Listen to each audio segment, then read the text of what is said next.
ETF index mutual funds నేర్చుకుని stock మార్కెట్లో రాణించాలనుకుంటున్నారా? వెంటనే ఈ నెంబర్కి కాల్ చేయండి. కేంద్ర బడ్జెట్లో అద్భుతమైనటువంటి బంపర్ ఆఫర్ని ప్రకటించింది హైదరాబాద్కి. భారత రైల్వే చరిత్రలో మరో అద్భుత ఘట్టం ఆవిష్కృతం కాబోతుంది. నిర్మలమ్మ బడ్జెట్లో ప్రకటించినటువంటి అంశాలలో రైల్వే కారిడార్లకు సంబంధించినటువంటి అంశం హైదరాబాద్ నుంచి 3 రాష్ట్రాలకు కనెక్టివిటీని పెంచేటువంటి ప్రాజెక్టును వెల్లడించడం ఇప్పుడు చాలా సంతోషకరంగా మారింది. బడ్జెట్ 2026లో మోదీ సర్కార్ దేశ ప్రజలకు అదిరిపోయేటువంటి గిఫ్ట్ ఇచ్చింది. ఇకపై రైలు ప్రయాణం విమాన వేగంతో సమానంగా కొనసాగనుంది. దేశంలోని మెట్రో నగరాలను అనుసంధానిస్తూ 7 హైస్పీడ్ రైల్ కారిడార్లను నిర్మించబోతున్నట్లుగా ఆర్థిక మంత్రి నిర్మలా సీతారామన్ ప్రకటించారు. దీంట్లో ఈ 7లో 3 హైస్పీడ్ కారిడార్లు హైదరాబాద్ నగరం నుంచి కనెక్టివిటీ కలిగినటువంటివే. ఈ మెగా ప్లాన్లో సెంటర్ ఆఫ్ అట్రాక్షన్గా నిలిచింది హైదరాబాద్. భారత ఆర్థిక వ్యవస్థను పరుగులు పెట్టించేటువంటి దిశగా కేంద్ర ప్రభుత్వం అడుగులు వేస్తుంది. దీనిలో భాగంగానే ట్రాన్స్పోర్ట్ నెట్వర్క్ను పూర్తి స్థాయిలో మార్చేస్తుంది. ఈ ఏడాది బడ్జెట్లో ఇన్ఫ్రాస్ట్రక్చర్ కోసం ఏకంగా 12.2 లక్షల కోట్లను కేటాయించింది. ఈ భారీ నిధులతోనే హైస్పీడ్ కారిడార్ల ప్రాజెక్టులను పట్టాలెక్కించనున్నారు.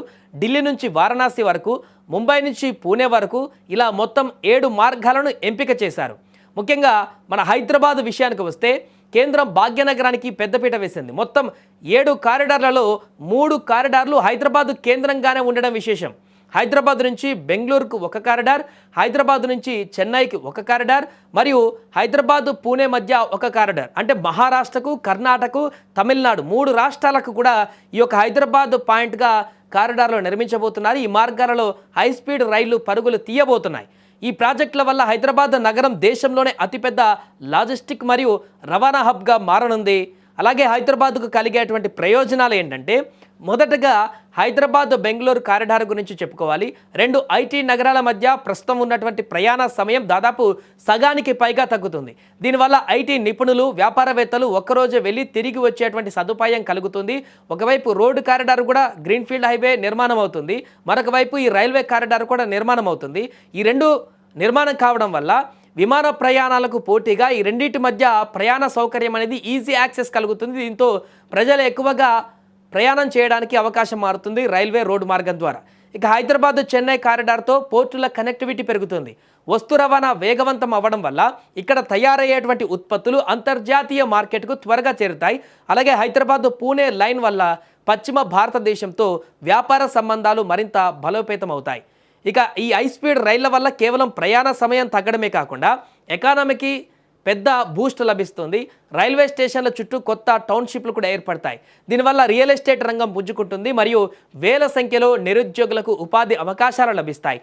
మంత్రి నిర్మలా సీతారామన్ చెప్పినట్లుగా ఈ ప్రాజెక్టులను పూర్తి పర్యావరణ హితంగా నిర్మిస్తున్నారు. తక్కువ కార్బన్ ఉద్గారాలు విడుదల చేయడం వల్ల పర్యావరణానికి కూడా ఎటువంటి హాని కలగదు. మొత్తానికి మోదీ సర్కార్ తీసుకున్న ఈ నిర్ణయం దేశ రవాణా వ్యవస్థలో విప్లవాత్మకమైనటువంటి మార్పులు తీసుకురానుంది. రాబోయే రోజులలో సాధారణ పౌరుడు కూడా అత్యంత వేగవంతమైనటువంటి, సౌకర్యవంతమైనటువంటి ప్రయాణాన్ని ఎంజాయ్ చేసేటువంటి అవకాశం ఉంది.